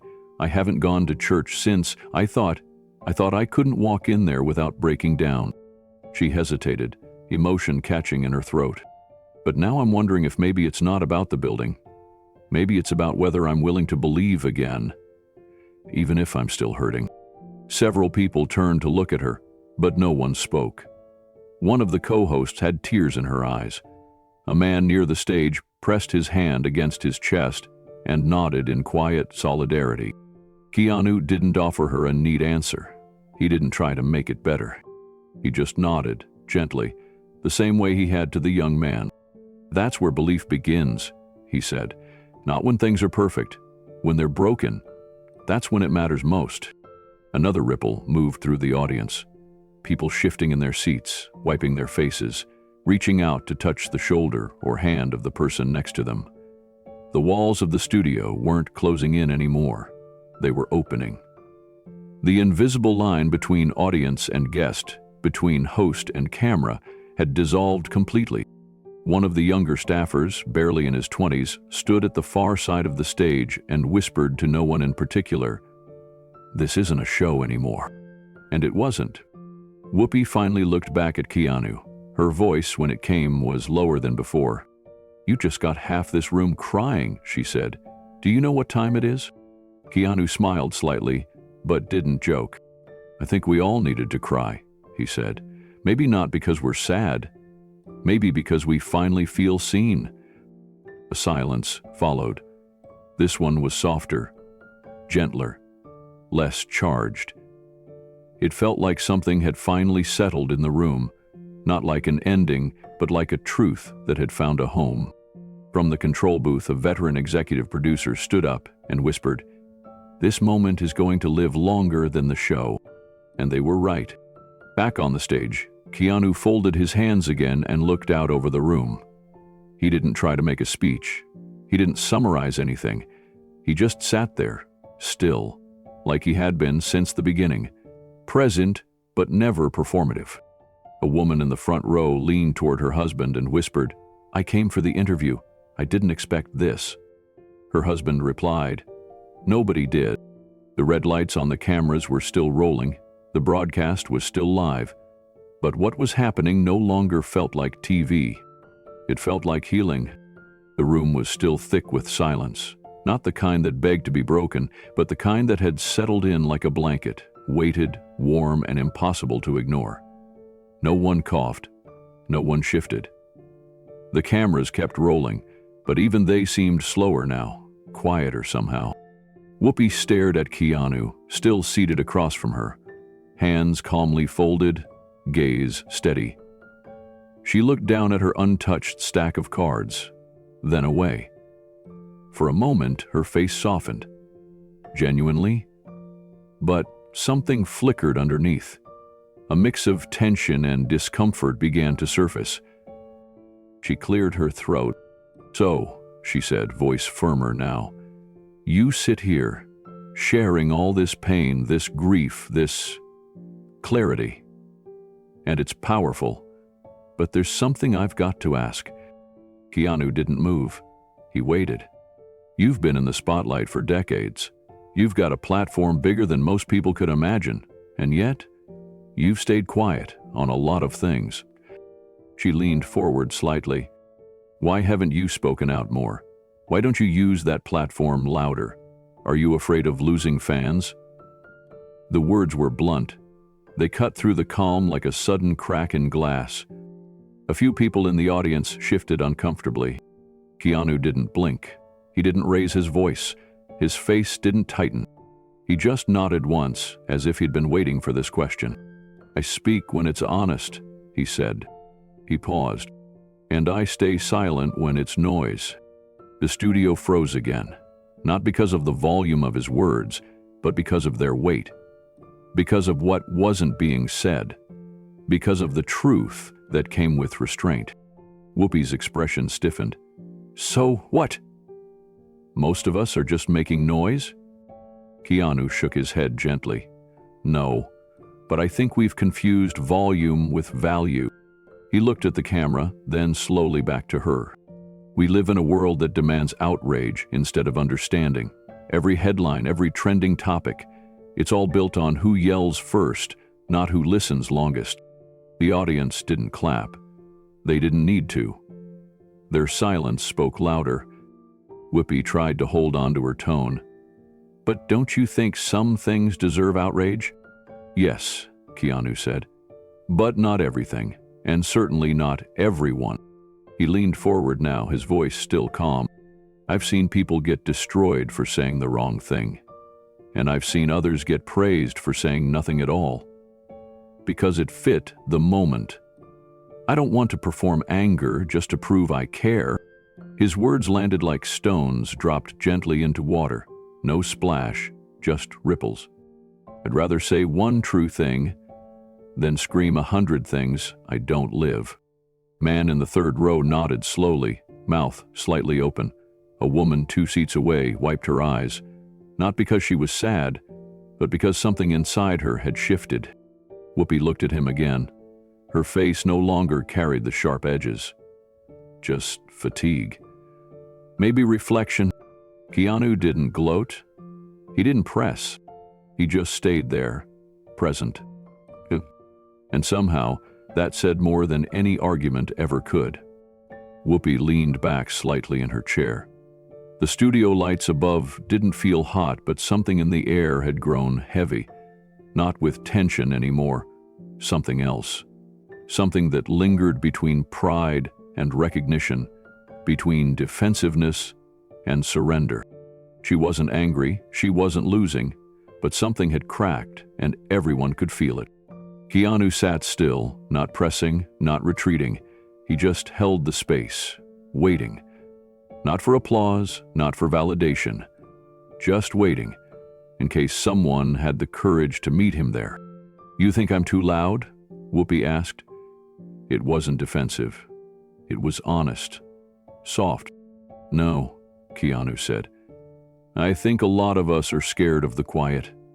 Because in the quiet, we have to face ourselves. The line didn't land with a bang. It landed like a bell, low and resonant. He continued, we fill every second with commentary, opinions, outrage. But when was the last time someone sat in front of us and just told the truth without trying to win? A young woman near the middle of the audience began to cry silently. She wasn't hiding it. She wasn't embarrassed. She just let the tears come. Whoopi looked down at her cards, as if she might find something useful there, but then let out a faint breath and set them aside. She glanced at the producer's booth, but no cue came. I've made a career, she said slowly, by being bold, by saying the thing other people won't. And yeah, sometimes I've gotten it wrong. She looked back at him. You think we're asking for outrage because we're afraid of stillness? Keanu nodded gently. I think we're afraid of what stillness shows us. Who we've become. What we've ignored. He looked toward the studio audience again. And sometimes, who we've hurt. A man in the front row shifted uncomfortably, his hand pressed to his chest. A crew member standing off to the side swallowed hard, visibly moved. We don't need less passion, Keanu said. But maybe we need more patience, more reflection, more courage to admit when we don't know what to say. Whoopi's voice came low. That's hard, especially when everyone's waiting for you to react. Keanu nodded. And it's even harder when you've built your life on being heard. I get that. There was a beat. Then he added, but maybe the real power isn't in always having a response. Maybe it's in learning when to be quiet so someone else can finally speak. The line landed, not for debate, not for applause, but as a quiet invitation, the kind that doesn't push, it pulls. Whoopi blinked twice, then nodded. Just once. It wasn't dramatic. It wasn't televised humility. It was real. You think people will remember this? She asked. Keanu glanced at the audience. They already do. Another hush swept the room. This one wasn't heavy, it was reverent, reflective. And from the control booth, the executive producer spoke into her headset with a tone that was almost reverent. "This isn't just a good interview," she said. "This is what the medium was made for." The silence in the studio had lasted too long for daytime television. But no one dared to break it. Not the hosts, not the producers, not even the audience. Something unspoken had taken hold, some strange, sacred stillness that felt too rare to interrupt. Whoopi shifted in her chair. Her fingers tapped lightly on the edge of the table. The sound was almost imperceptible, but in the stillness, it sounded loud. The emotion that had cracked open earlier was trying to close again. She searched for footing. Something to bring the moment back under her control. She took a breath, let it out slowly, then looked at Keanu with narrowed eyes. "You've said a lot today," she said, her tone edged with skepticism. "Talked about grief, love, prayer, faith." Keanu didn't move. "But here's the thing," she continued. "Faith might feel good, but to a lot of people, it's just a fairy tale." Her words landed harder than her voice intended. She knew it the second she said it, but she didn't take them back. She leaned in. "A nice story we tell ourselves when we can't handle the truth." The audience didn't gasp, but they did freeze. No one laughed, no one clapped. The tension was immediate and thick. Keanu didn't answer right away. His hands remained gently clasped on the table. He blinked slowly, once, then lifted his gaze and met hers. "Maybe it is a fairy tale," he said softly. His voice didn't fight hers. It didn't resist, but it carried more weight than if he had raised it. "Maybe it sounds ridiculous to some people." He paused. "But when the world broke me, it was the only thing I had left." That one line didn't just answer her. It broke something open. The crowd went still in a different way now, not frozen in conflict, but suspended in emotion. A new kind of silence settled across the room. The shift was almost physical. Keanu turned his head, slowly, to look out toward the audience. "I know some of you are holding on by a thread right now," he said. "Some of you came here hoping this would just be a show, something light, a distraction." He let the words breathe. "But maybe some of you needed to hear that belief isn't weakness, it's not naive, it's not something reserved for saints or perfect people." He looked down briefly, touched the cross under his shirt, then looked back up. "I've been cynical. I've been numb. I've been in hotel rooms where I didn't want to wake up the next morning. And in those moments, the only thing that kept me here wasn't logic. It wasn't money. It wasn't reason. It was the faintest memory of someone who believed in me." Someone in the third row sniffled. A woman pressed a hand to her mouth. Whoopi didn't speak, because for the first time she wasn't preparing her next line. She was absorbing his. Keanu's voice didn't rise. It didn't need to. The quiet power of it made people lean in, not out of curiosity, but out of need. Like he was saying something they had forgotten how to ask for. "I wear this," he said, gently touching the cross again, "not because I think it makes me better, or because it protects me, or because I need to be seen. I wear it to remember that even in my darkest hour, someone loved me enough to believe there was still light in me." He looked back at Whoopi, his expression unchanged. "You can call that a fairy tale. Maybe it is. But it's the story that kept me alive." The audience sat frozen, not out of shock, out of recognition. Keanu shifted slightly in his seat and spoke again, this time to everyone. "I know a lot of you have been laughed at, mocked, told your belief is old-fashioned, told that what keeps you going is silly, that your quiet faith is weakness, that your prayers are useless." He scanned the crowd. His voice softened even more. "But I've been in rooms full of noise where I felt more alone than I ever did in silence, and sometimes all I had to hold on to was that quiet voice inside that whispered, 'Keep going.' That's faith. That's all it is." Someone in the back whispered, He's talking to me.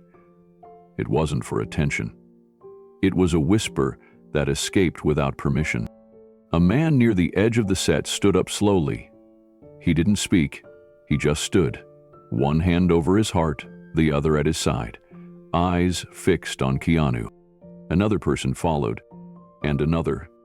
Soon half the audience was standing, not cheering, not applaud, just standing, as if they knew sitting through this would be dishonest. Keanu nodded once, his voice dropped into a lower register, almost a whisper, but still clear. If all you have right now is belief, don't let the world shame you for it. Hold it close, even if no one else sees it, even if you don't fully understand it yourself. It's not about being right. It's about staying human. From the edge of the shot, a young stagehand who'd been silent the entire show finally spoke. Hell's right. The mic caught it. No one edited it out. No one even tried. Whoopi looked over at him. Her hands were still on the table, now open, palms upward. She didn't try to cut to commercial. She didn't try to recover the segment. Because she couldn't. She'd said the words, "Faith is a fairy tale." And now she sat across from someone who had lived through the ending of his own story and come back with proof that believing was survival.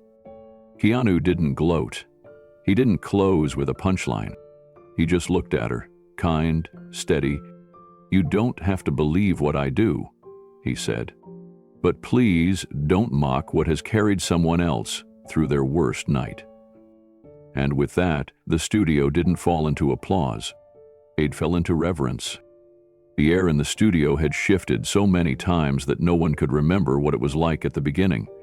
Where once there had been pacing, timing, and cue cards, now there was only breath, presence, and the unexpected rhythm of truth. Even the most seasoned crew members stopped checking the clock. Something rare had taken root.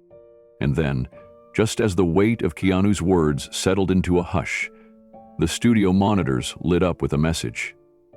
White text, black screen, no intro, no fanfare. If you're talking about hope, don't make it a joke. Underneath, in smaller font, viewer submission, age 16. The words weren't designed to interrupt the moment, but they did. They didn't pull people out, they pulled everyone in deeper. It was as if the room had inhaled as one. The overlay vanished after a few seconds, but the silence it left behind remained.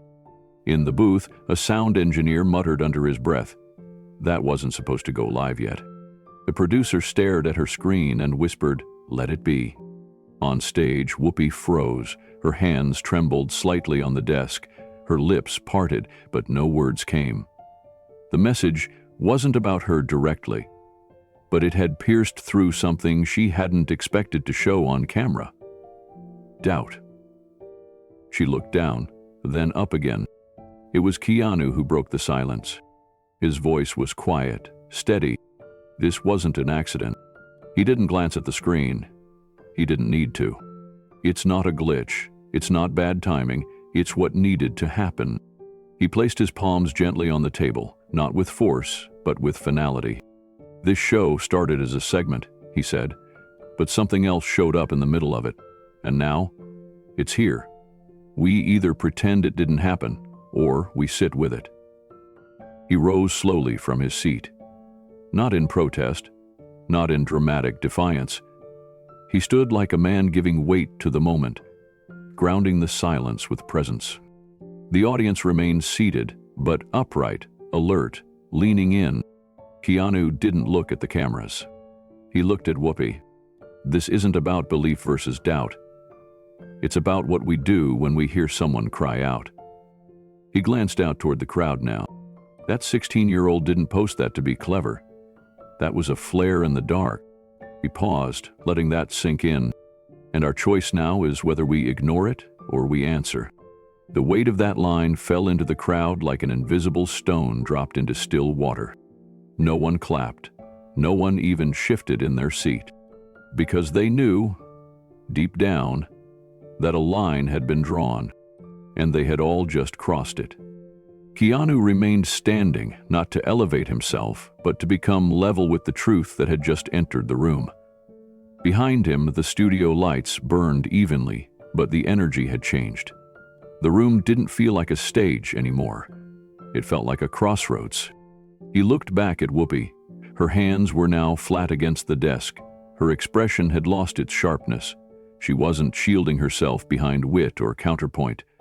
Her eyes were glossy, her voice barely audible when she finally spoke. "I didn't know that message was coming." "I don't think it matters that you didn't," Keanu said gently. "What matters is how we respond now that it's here." He turned his attention to the crowd. "How many of you," he asked softly, "have heard something today that reminded you of a part of yourself you haven't touched in a while?" A few hands slowly went up. A woman near the front nodded, through quiet tears. A man in the back raised his hand without lifting his head. Keanu let the silence stretch again. "We spend so much of our time trying to say the right thing," he said, "trying to avoid getting it wrong, trying to avoid saying too much. But that 16-year-old, they didn't care about polish. They cared about being heard."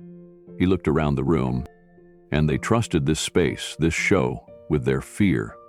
What does that tell you about how desperate people are to be seen? One of the cameramen lowered his eye from the viewfinder and blinked hard, trying to clear his vision. A co-host wiped her cheek with her sleeve, and Whoopi, silent now, just listened. "We've made public spaces performative," Keanu continued. "We've made conversation into strategy. We've made belief into comedy. And now, someone too young to vote, too young to drive alone in some states, just held up a mirror and asked us if we were really listening." He paused and let his hand rest flat against his chest for a moment. "This isn't about me," he said. "It never was. This is about what we're willing to hold when it's not easy, what we do when a kid sends a message saying, 'Please, don't make this a joke.'" Someone in the audience whispered, "He's right," echoing the staffer from earlier. This time, more people nodded. A ripple moved across the seated rows. Recognition, not agreement. There was no applause. It would have felt wrong. This wasn't a victory, it was a realization. Keanu stepped forward. Not off stage, just closer. This moment is what happens when a show stops being a performance and becomes a room. A real room, with real people, with real weight. He looked once more to Whoopi. "You didn't expect this," he said. "Neither did I. But here we are. The format's broken." He smiled faintly, not with irony, but peace. And maybe that's the most important thing that's happened here all day. Whoopi took a breath. Her voice, when it returned, was barely a whisper. "I don't know what to do with all of this." Keanu looked at her with kindness in his eyes. "You don't have to do anything," he said. "Just don't run from it." And with that, the show didn't move forward. It stayed, because that was the only honest thing left to do. The stillness in the studio hadn't lifted. If anything, it had deepened. Time no longer seemed to matter. The usual rhythms of talk shows, laugh lines, cue cards, cutaways, had disappeared completely. The set lights still shone overhead, but even they felt dimmed under the weight of what was happening between two people sitting across a small table. Whoopi hadn't spoken in a while. Her fingers had stopped tapping. Her notes lay untouched. She stared at Keanu, her expression unreadable, like something inside her was slowly untangling, and she hadn't yet decided whether to resist it or surrender. Finally, she spoke. "Sometimes," she said, her voice rough at the edges, "we forget how to be real." The words slipped out before she could dress them in sarcasm. There was no punchline, just truth. "I've sat in this chair for years," she continued, "asked hard questions, made people squirm, laughed, clapped back. But now I'm sitting here, and for the first time in a long time, I don't have anything ready." Her voice cracked slightly. She looked down at her hands. Then, quietly, she added, "And that scares me." Keanu didn't move. He didn't rush in to fill the silence. He just listened, letting her say the words she hadn't known she'd been holding. "I didn't always believe either," he said gently. "There was a time I didn't believe in anything." She looked up. "I was numb," Keanu went on. "I was angry, not at people, at life, at the unfairness, at the emptiness. I had lost so much that I stopped trying to feel anything." He paused. "I thought silence meant I had healed, but really I had just shut everything out." The crowd sat like statues. No coughs, no shifting, just open faces, most of them softened by emotion. No one looked like they were waiting for entertainment anymore. "I didn't find belief in a church," Keanu continued. "I didn't read it in a book. I didn't stumble into it because I needed a quick fix." He looked down at the table for a moment. "I found it because someone stayed with me in the dark." Whoopi's eyebrows lifted just slightly. "Baby didn't try to fix me," Keanu said. "They didn't talk me out of my anger, they just sat there, quiet, present. And eventually, the silence started to feel less like emptiness and more like space." He looked up again, and in that space, I started to breathe again. The audience remained completely still.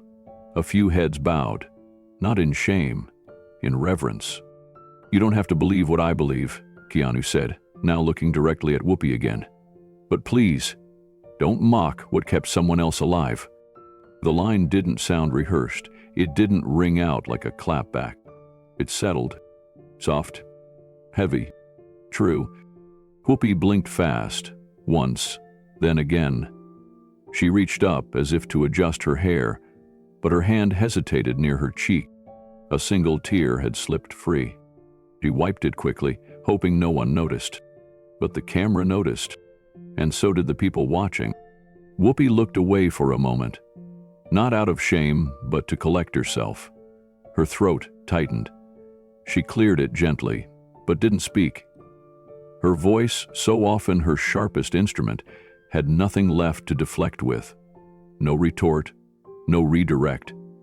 Just a single tear she couldn't hide, and the man across from her, who hadn't tried to make her feel small for letting it fall. The audience hadn't shifted. If anything, they had become quieter, less like a crowd, more like a room of witnesses, some with their heads slightly bowed, others simply staring ahead, not at the stage but through it, as if something spoken had awakened something personal. Keanu didn't move. He let her sit in it. He didn't jump in to rescue the moment or to soften its weight. "Sometimes," he said softly, "you don't know how badly you needed grace until someone gives it to you without asking for anything back." Whoopi's jaw tensed slightly. She looked back at him. There was nothing in her eyes now but vulnerability. "I think maybe I've been doing this so long," she said, her voice low, "that I forgot what it feels like to sit in silence with someone and not feel threatened by it." Keanu nodded. "We're all taught to fill the silence, even if it's with noise that does more harm than good." He took a breath, slow and even. "I used to think silence meant failure," he continued, "that if no one clapped, if no one replied, I must have done something wrong.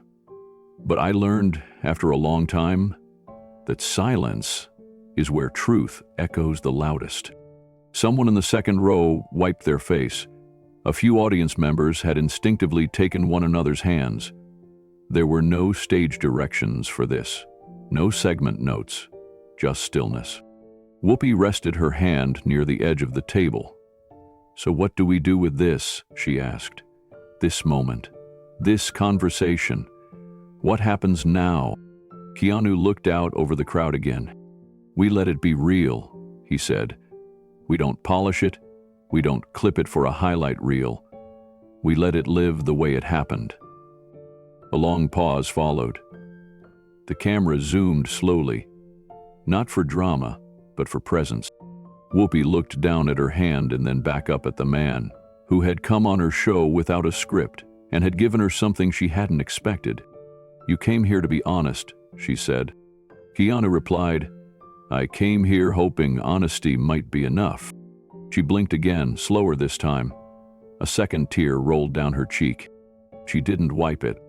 The studio remained completely still. And then, quietly, as if all at once, the audience bowed their heads. Not for applause, not for performance. It was instinct. Something in the room had shifted. They weren't viewers anymore. They were witnesses. And what they were witnessing wasn't just Keanu Reeves. It was truth, offered softly, received fully, and finally, honor. The applause never came. Not during the segment. Not as the camera light dimmed, and not as the credits rolled. The show didn't end with a closing joke or a feel-good handoff to the next guest. It ended with silence, and no one dared to fill it. Keanu exited the set quietly. No entourage, no showbiz grin, just the same calm expression he'd worn walking in. His team trailed behind him, equally quiet, unsure whether to speak or just match his pace. Backstage, Keanu took a seat on a plain folding chair against the wall. The makeup room had been cleared. He hadn't asked for a private space. He didn't want one. A production assistant offered him water, but he declined and reached for a small black coffee in a paper cup instead. He sat there, sipping, elbows on his knees, eyes fixed on the floor. He wasn't processing. He wasn't basking. He was simply being. His team gathered nearby, scrolling through the flood of messages hitting their phones in real time. They didn't speak loudly. They didn't gloat. They looked stunned. One assistant held out a phone toward Keanu, hesitated, then spoke quietly. "You need to see this." Keanu looked up, not reaching for it. The assistant read it aloud. It says, "I was going to end my life today. I had the note written. Then I heard you talk about belief not needing to be loud. And now, I'm still here. I don't know what tomorrow holds, but for the first time in months, I want to see it." No one moved. Keanu bowed his head for a long moment, the cup of coffee balanced between his hands. He didn't ask who the person was. He didn't ask what platform it came from. He simply said, "That's the only message that matters." Down the hall, voices began to rise. Two producers stood near the control room, still mid-argument. One pointed toward the stage, clearly agitated. The other, older and calmer, shook her head.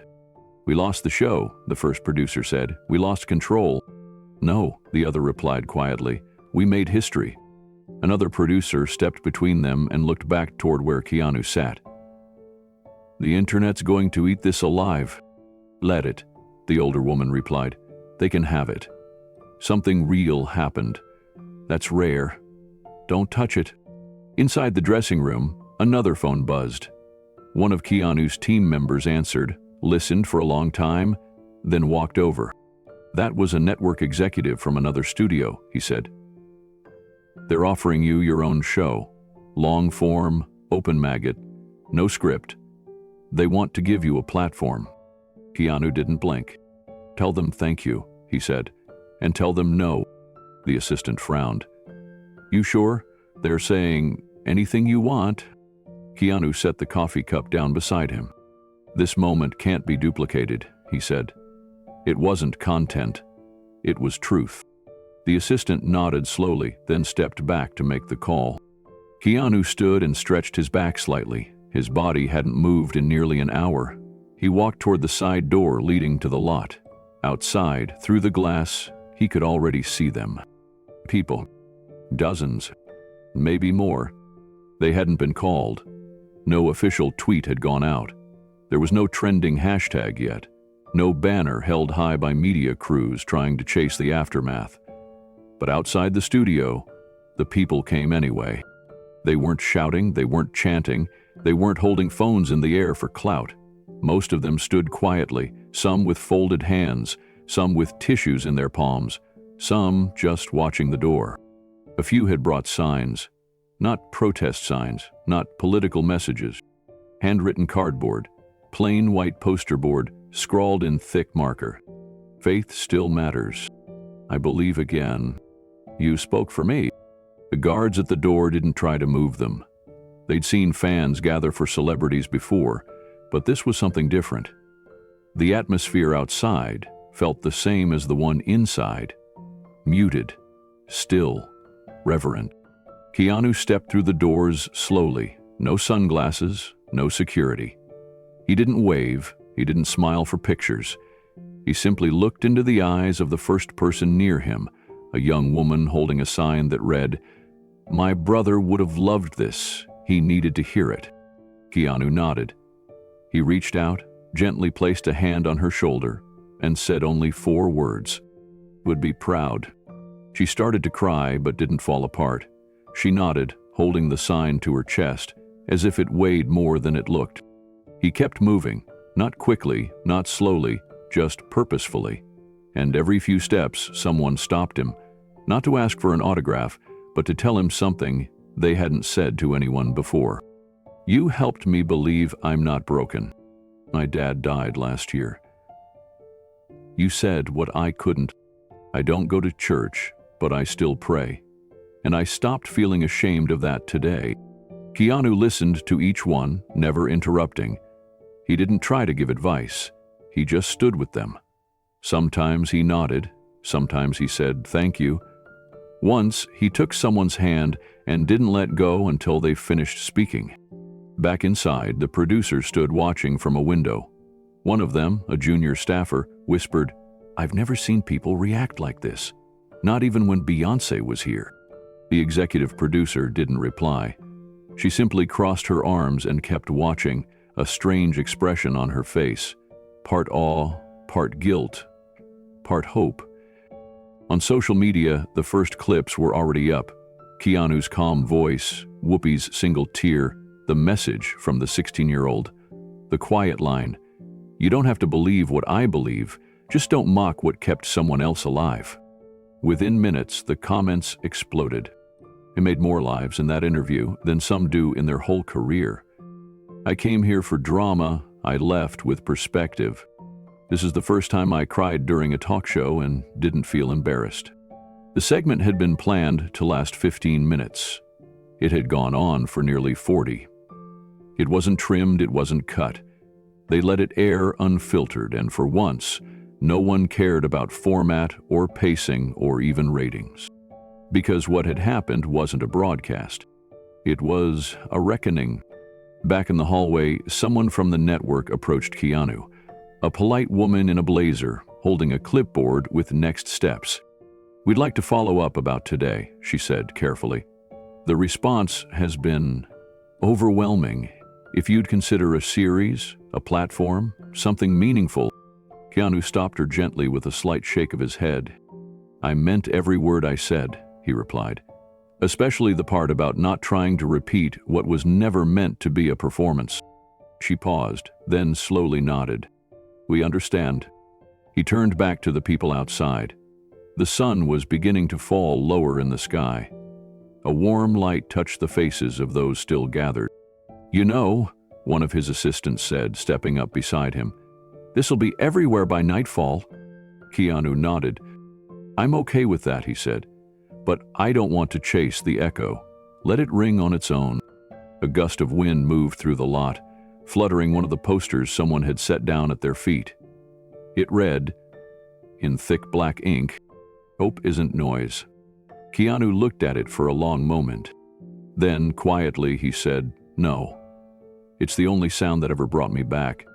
And he stood there, not as an actor, not as a guest, but as a reminder that the quietest voice in the room may just be the one people needed most.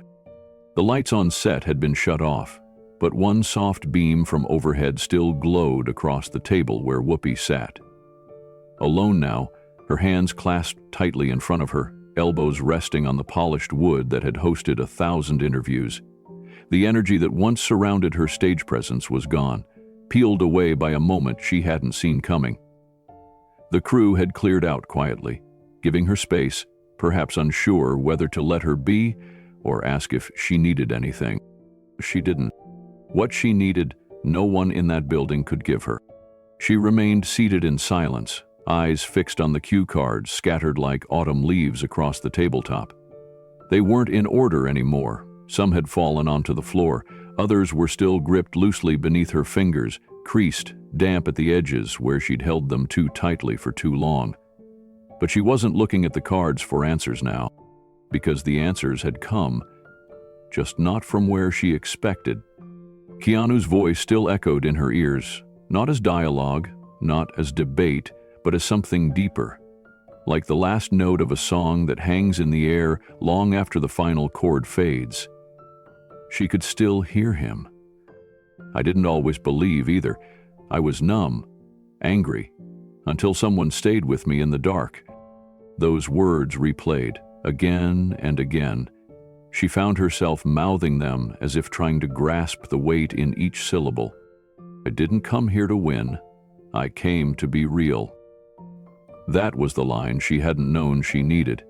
She wasn't used to that kind of honesty, especially not on her stage, especially not from a man like him.